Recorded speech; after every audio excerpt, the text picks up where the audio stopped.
just had a great session on succession from you, and what would you think the key points to take home would be? Chris, I think there's probably, if I pick 2 key points, I think one of it is for people to understand, I guess, 3 roles in your business: the operational role, the investment role, and probably the entrepreneurial role. And I know Andy McFarlane talked first thing this morning about the dairy industry's been founded on entrepreneurialism, but it's also probably exercising those thoughts and taking them probably to a greater arena rather than just for farming. So we've talked about, I guess, family interests, and some are interested in the operational side and running properties, and some are interested in all sorts of other things out there. So it's just using the capital we have around farm businesses, using the operational side we have for career opportunities and making profits, and the entrepreneurial side to say, what are we going to create in terms of the future? So that's probably one of the take-home points, is looking at those 3 roles in terms of personal journeys for family members.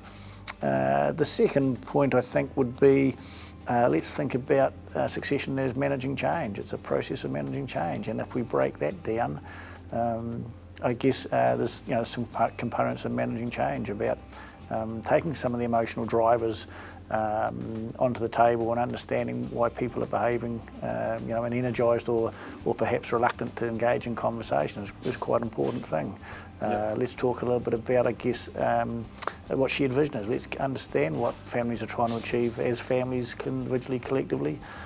Think about what they're trying to achieve with the business, and engaging across the family, not just the son or the daughter, whoever may be involved in the business, but engaging everybody, and looking for seeking opinion and putting the net out there wider. And then we can create a plan and knowing what we want to do, and can figure out how we're going to do it, and talk a bit about capability.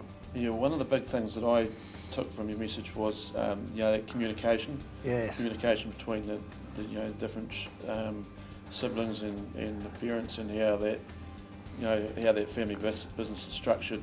Yep. But would you recommend that that they talk obviously sooner rather than later about that type of thing, and put a plan in place, not to take it too slowly, but obviously make sure you iron out all the kinks? That's absolutely. I think that there's no time too early to start communicating on that stuff. It's about setting expectations. It's about sharing dreams and aspirations. Farming is not a sector where we do training programs in communication.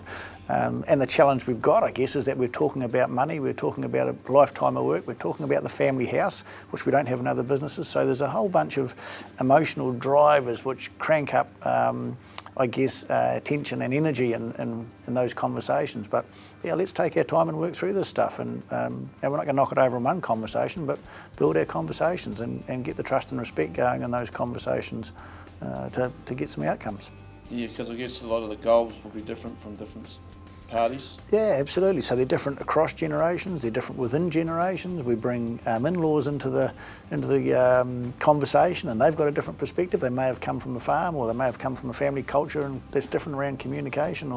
So there's a whole bunch of dynamics there, which I think's a pretty rich area to be playing in. Yeah, and it's no mean feat to. It's not an easy thing to talk about. Absolutely, yeah. Probably build a lot of trust even just getting started.